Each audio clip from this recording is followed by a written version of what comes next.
让我们以一个热烈的掌声欢迎 Morgenshtern 执行长。Let's welcome CEO Mr. Morgenshtern. Welcome.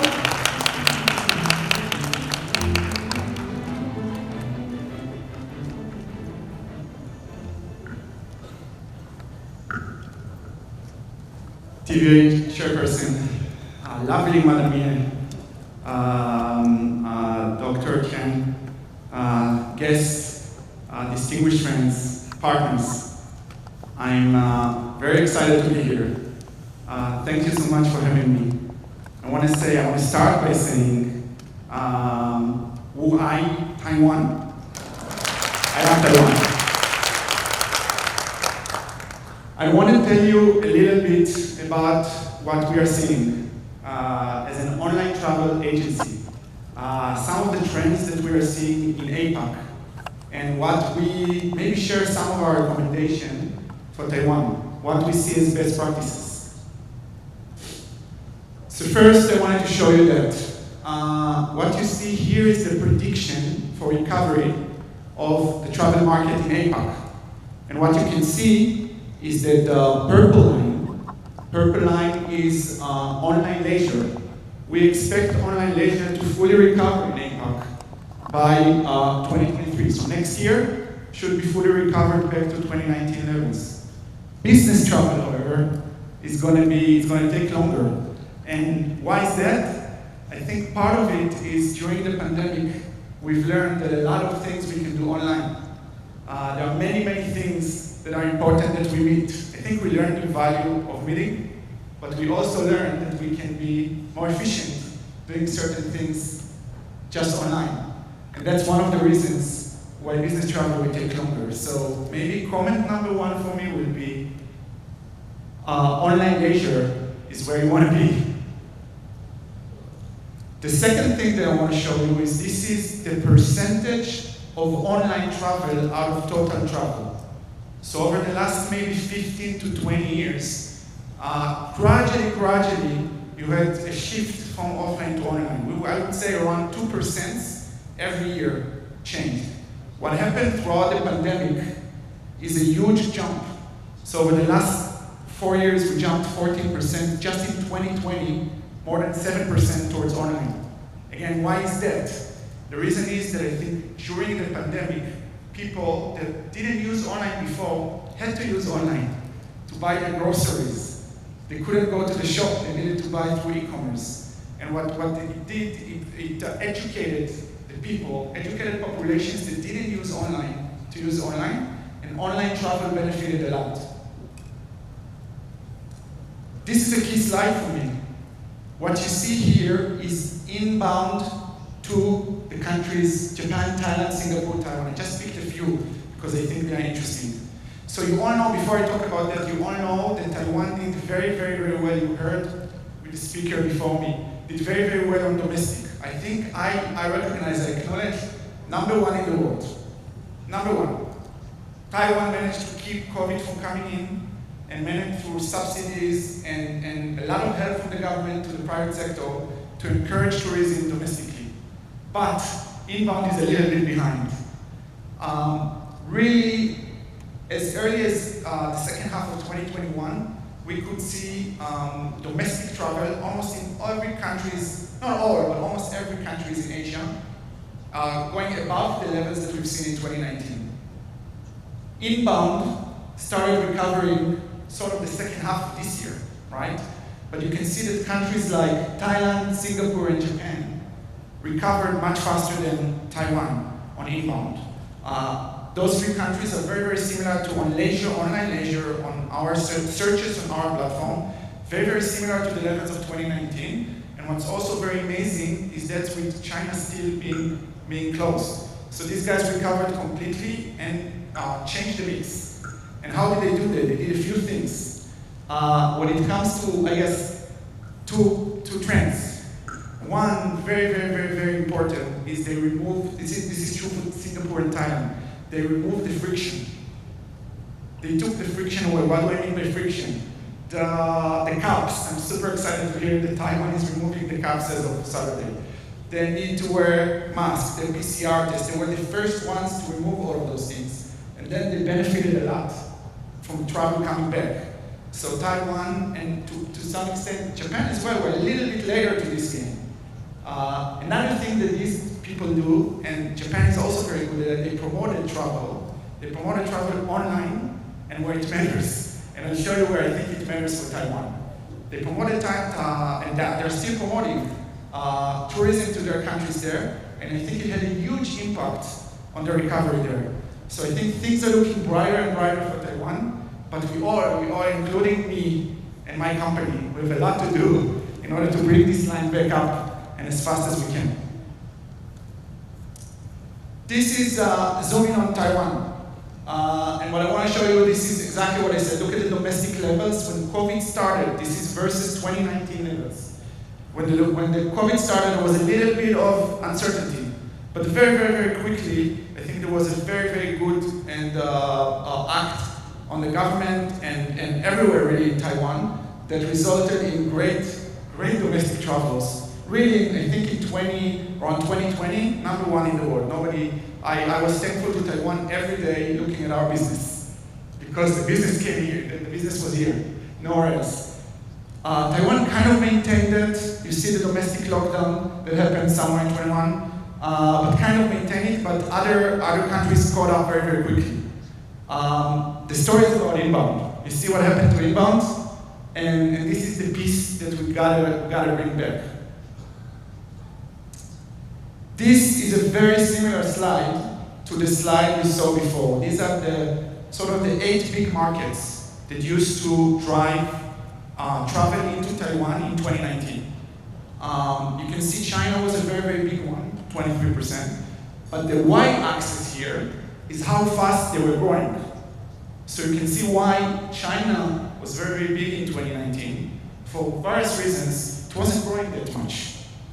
The growth was coming from other places. If you look at Korea, Japan, Hong Kong, those together were about 42% of tourism in Japan. If you look at Thailand, Singapore, Malaysia, especially Thailand and Singapore, those are small, but growing very, very, very, very fast. Very fast. These are the places, if I had to recommend, these are the places where Taiwan needs to look for tourists. Taiwan needs to find them in online leisure in 2023, 2024. And in these countries, and tell them the story, exactly the story you heard here. How beautiful Taiwan is, how amazing the people are. Very easy, I can tell you, very easy to fall in love with Taiwan. But you just need to come. We just need to get you to come, and then the people will do the rest. The country and the people will do the rest. I wanted to talk a little bit about trends that we are seeing. What happens to the customer? What happened to the customer during the pandemic? And one important thing, when I summarize, there are a lot of things that I can talk about. I can talk about, you guys know that there is the hotel industry and there are more the homes. And I think homes as an industry benefited a lot during the pandemic. More and more people went to homes rather than traditional hotels. Now, by the way, we see it maybe kind of shifting a little bit. Many trends like that, but I think the most important one by far for me is the story that I'm going to tell you here. And the story is about flexibility. Price matters a lot. A lot.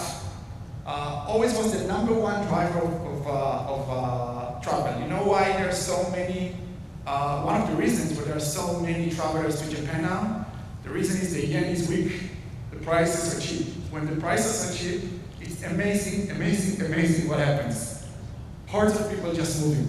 Everybody that I meet in my board, our board seats, booking holding seats in the US, everybody wants to go to Japan because the dollar is so strong.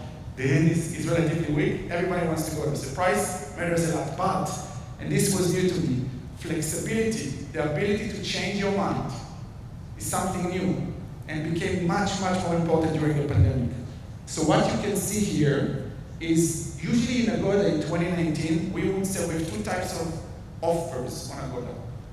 One is what you call non-refundable. So once you book, you cannot cancel. Usually it's cheaper because you cannot cancel. And then we have refundable offers coming from our partners. Those are usually more expensive. And traditionally, we sold half and half. 50% would be people that are going for the cheap price but losing the flexibility. 50% would go to the more expensive price and keep the flexibility. What happened throughout the pandemic is it started to diverge. And more people would rather pay more to be able to cancel. That's obvious, right? Because who knows what will happen tomorrow. Now, we do think that this gap is a huge gap. We do think that this gap will close a little bit as people's confidence will grow. There'll be more content, they'll be less afraid that there will be another wave of COVID. But my prediction is it will never go away. It will never go back to 50-50. It will stay with a gap, and I think the rise of flexibility is a supermassive power in travel, and we need to talk about what it means.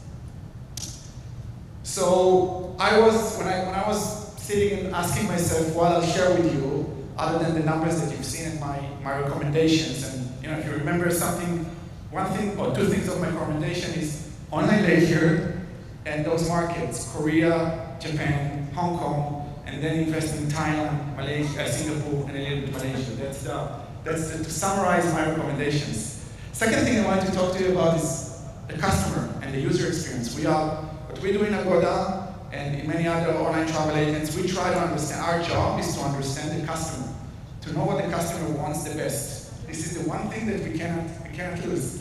All I'm doing all day long, and you can ask my team, some of them sit here, I'm staring at what customers do at the numbers and trying to understand what are the numbers telling me. What should we change in order to give a better user experience for the customer?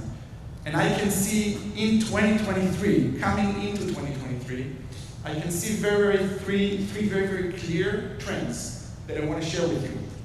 One of them we talked about, and that has always been here, affordable, price. But the rise of flexibility that we talked about as well. And what does that mean that you will see? You will see players like us taking more and more risk in order to allow for flexibility. I'll give you examples. Examples would be sometimes our partners give us those non-refundable rates that we cannot cancel. But we know because of our scale that if the customer cancels, we can maybe resell the room. So what you'll see us doing is something that we haven't done before. We started doing is taking the risk, taking this non-refundable and making it refundable, taking the risk on us because if the customer, if you cannot sell, then it's our problem. We're committed to the partner, we pay the partner. Just to allow for customers to get more refundable bookings. Otherwise they won't book. Flexibility is so important. You will see us allowing customers to freeze the price, to say, I'm afraid the prices will go up. We'll allow them to freeze the price. If the prices goes down, they enjoy it. If they go up, they get the price that they froze. So you will see us, all of those features are coming, and I think they're coming on Agoda in 2023, and I believe they're coming everywhere in the industry. Any online, because that's going to become table stakes for the customers. That's the power of flexibility.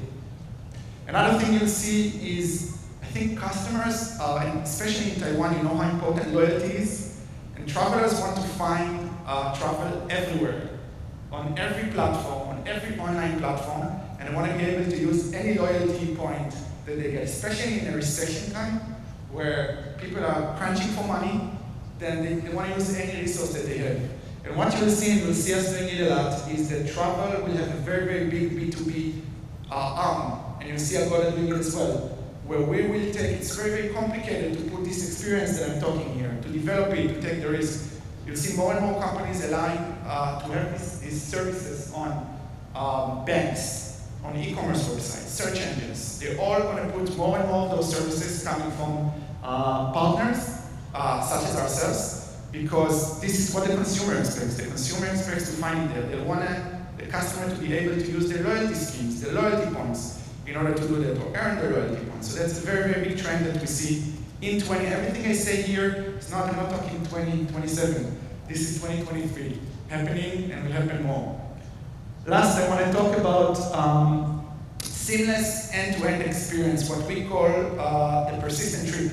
And I'll show you in a movie what I mean. But I'll explain in a nutshell. The idea is very simple. Another thing coming out of the pandemic.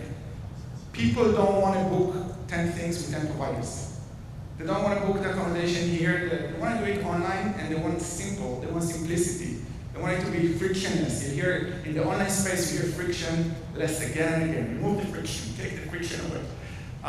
They want to do it with one player. I think there is an evolution of the notion of booking one item here, one item there, to the concept of a trip. And people will book more and more trips that will include flight and hotel and transportation and attractions and maybe food interesting. All of those things will start being provided by the same players more and more and bundled together. The key challenge is that people don't book all of those things at the same time.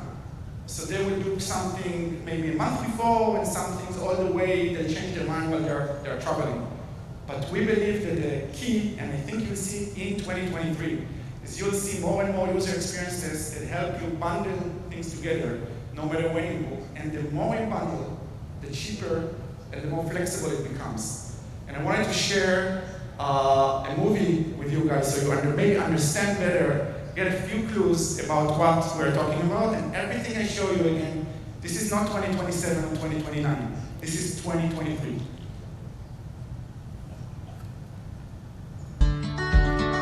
这是志明与春娇，他们正计划去日本度假1个礼拜。春娇透过 Agoda 寻找假期的灵感。秋天的富士山看起来美极了。他决定和志明从机票开始规划他们的行程。在 Agoda App 里，春娇成功透过历史搜寻记录便找到推荐的航班。订完航班后，他还可以检视整趟旅程。因为机票，春娇解锁了下一笔订单的折扣优惠。这时，春娇把日本行程分享给志明，邀请他帮忙寻找前2个晚上的住宿。幸好对于志明来说，他只要透过 Agoda App 就能一边寻找饭店，并储存他喜欢的选项。等轮到春娇，他只要从2个人共同储存的饭店当中挑选出最喜欢的山田屋饭店，就能轻松享受8折的优惠。机票和住宿确定之后， Agoda App 这时推荐从机场到饭店最方便的交通选项。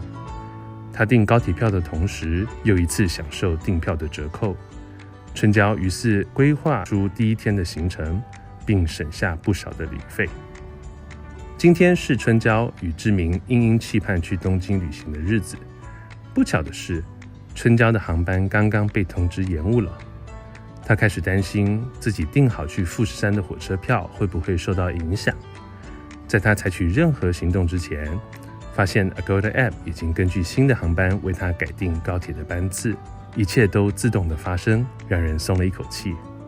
虽然历经延误，他们总算到了东京。但令人难过的是，富士山今天天气状况不佳，志明与春娇只好被困在旅馆里。根据天候状况， Agoda App 推荐附近有室内的茶艺课程。春娇二话不说报名了活动，当然，她使用了额外的折扣优惠。最后，原本扫兴的下雨天变成2人印象深刻的日本文化体验。旅程最后，志明与春娇平安复归。感谢 Agoda 的智慧功能。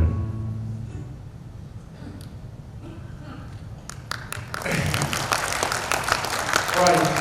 So hopefully you got a taste of what I'm talking about. And as I said, this experience is not only on Agoda. It's everywhere on travel. This thing is happening. Every company that I know that is a technology company in travel is talking about that. And you'll see different attempts to do that. But that's the future, and the future is not in 10 years. So let's talk about in 10 years or 7 years. I asked the question, what if I had to bet, what do I think are things that will get solved in 7 years? Out of the trends, the tech trends that I see today. It's very hard because we're moving so fast. So it's very hard to know. But these are my bets.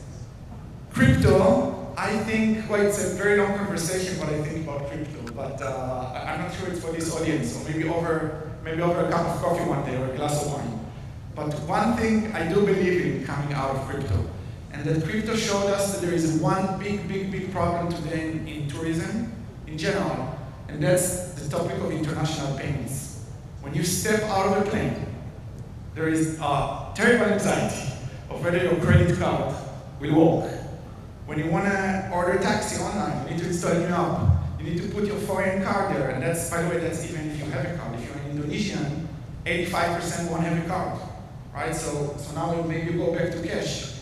And what's interesting, nobody local pays like that, right?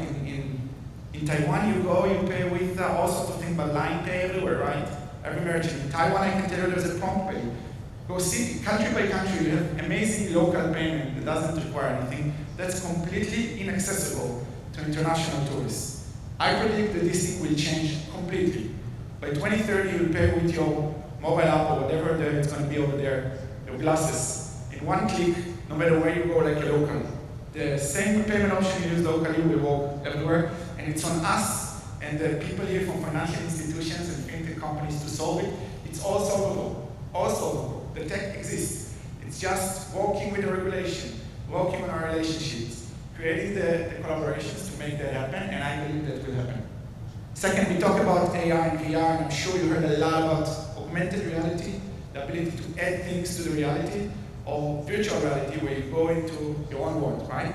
So I'm not going to tell you stories about that. The one thing that I leave you here that maybe you didn't think about, and I'm a great believer, is I think there will be a lot of hybrid experience. Yes, there will be experiences happening only in the metaverse. The booking experience will be completely different. So you'll see 3D, you'll walk into your room, you'll travel, you'll do your trip online, and then you'll do it live. But I think what may happen is that you'll find yourself stepping in a hotel room, and the art on the wall will be personalized to you based on what you like.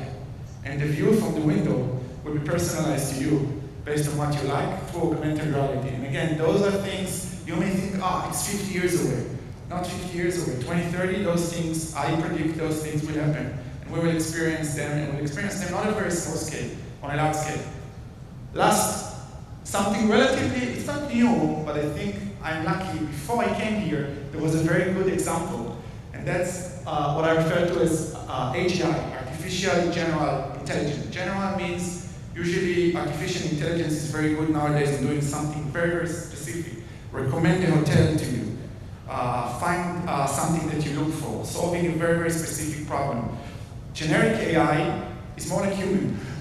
They can do much, much more things. I don't know how many of you follow Twitter. There's a company called OpenAI that released a tool called ChatGPT lately. I'm sure many of you saw it. If you're not, go online, try the tool, you can register. Just talk to the machine. You will be amazed. This is now 2023. This tool is like a human. I joked that I had an interview with a reporter 3 nights ago in Bangkok, and I was as she was asking me questions, and I gave her the answer, and then we used ChatGPT to give answer to the same question. And I can tell you, I didn't do much better. The tool is pretty good. So I think, and that's just to show you where the world is heading. I think things like customer support. We talked about efficiencies at reception. All of those things, putting a computer in front of you that seems like it behaves like a human, answers like a human, thoughtful, helps you, is not like 50 years. By 2030, that's going to be widely used everywhere, and I recommend. If you do one thing on the tech side, try this tool. Just amazing. I used it, I felt romantic. I told the tool, I said my wife is an Israeli, she's blonde, she's pretty, she likes her family, these are the names of her siblings. Could you write a poem for me? It gave me a poem, I gave it to my wife, she was tearing. So amazing what this thing can do. Just try it out. Last, before I finish, I want to tell you final words because I talked a lot about trends. Really few words about Agoda. What I want you to take from us.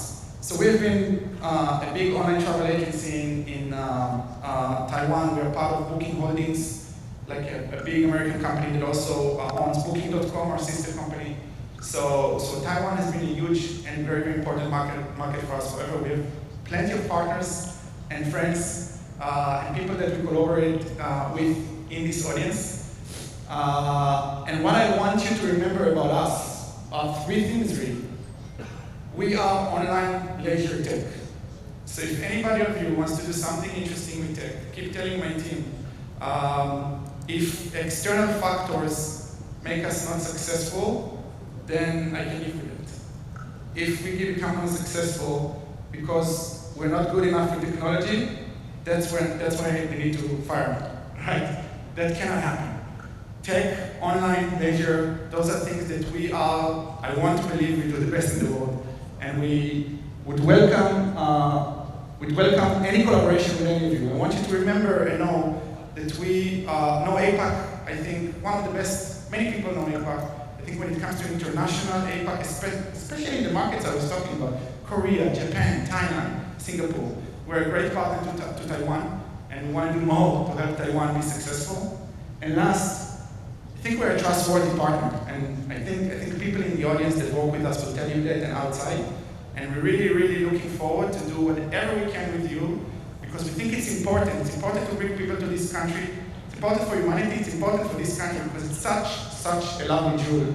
And we just need to expose the jewel because many people, the person in Thailand, person in Israel where I come from, I don't know how many of them know. And I can tell you if they knew, they would come. They would come and have fun. Thank you so much for having me. And have a wonderful, wonderful New Year.